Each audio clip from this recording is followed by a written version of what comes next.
അതെ, ആ ഷൂ ഒന്ന് തരൂ. എന്റെ ഷൂ എന്ത്? അത് ചീത്തയായി പോയി. തന്തെടുത്ത് വാങ്ങിച്ചു തരാൻ പറഞ്ഞാൽ വാങ്ങിച്ചു തരത്തില്ലല്ലോ. സ്വന്തം മോനാണല്ലേ വാങ്ങിച്ചു തരൂ. തവിട് കൊടുത്തതിനൊക്കെ വാങ്ങിച്ചു തരൂ. എന്ത്? ഒന്നുമില്ല, അവിടെ ഇരിപ്പുണ്ട്, എടുത്തോ. എന്നാലും എന്തൊരു ടോക്കടാ അങ്ങനെ ടോക്ക് ചെയ്ത്? ചേട്ട 2ാം ക്ലാസ് തൊട്ട് പറയുന്നത്. എനിക്ക് നല്ല സംശയമില്ലാതില്ല നിങ്ങളച്ഛനെ ദത്തെടുത്തോന്നേ. അങ്ങനെ തമാശ പറഞ്ഞിരിക്കൂടാ. അതെ, മുട്ട എന്നേ ഉള്ളോ? ആ, ഒന്നേ ഉള്ളൂ. ആ, നീ വെച്ചു ദത്തെടുത്തല്ലേ. ചേട്ടാ, ചേട്ടൻ പറഞ്ഞ ശരിയാ. എന്തോ ദത്തെടുത്ത് ഞാൻ പറഞ്ഞില്ലേ? പക്ഷെ എന്നെ അല്ല, പിന്നെ ചേട്ടന്. പോടെ. ഇതച്ഛൻ്റെ ഷെൽഫിൽ നിന്ന് കിട്ടിയതാ. മദർ തെരേസ ഓർഫനേജിൽ നിന്ന് ചേട്ടനെ ദത്തെടുത്തതിൻ്റെ സർട്ടിഫിക്കറ്റാ. Mother Teresa orphanage name Rajeev. ഇനി മുട്ട വിഴുങ്ങുമ്പോൾ ചേട്ടൻ എടുത്തോ.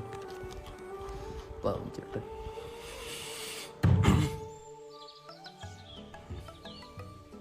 ഓ ഫേക്ക് ഡാഡി. പറ മിസ്റ്റർ ദിവാകര മേനോൻ. എന്റെ മൂത്ത വാഴ അവൻ നിന്നെ എന്തോ പറ്റിക്കാൻ വേണ്ടി എന്തോ പ്രിന്റ് എടുത്തോണ്ട് വന്നതാണ്. ദത്തെടുക്കാണെങ്കിൽ നല്ല ഒക്കെ എടുക്കത്തില്ലേ? ഞാൻ അവനെ അങ്ങോട്ട് വിട്ടിട്ടുണ്ടെങ്കിൽ പോയി. എങ്ങോട്ടാ? മൊബൈലോട്ടാണാ? പറ്റിച്ചായിരുന്നു. ഇവന്റെ ഐഡിയ. നിന്റെ എന്റെ ഞാൻ പറഞ്ഞില്ലേ ചേട്ടൻ വരും. മാത്രമേ ഉള്ളൂ. എക്സിക്യൂഷൻ പത്തവനാ താക്കോലോ, നീയൊക്കെ നടന്നു വന്നാൽ മതി. ചത്തു.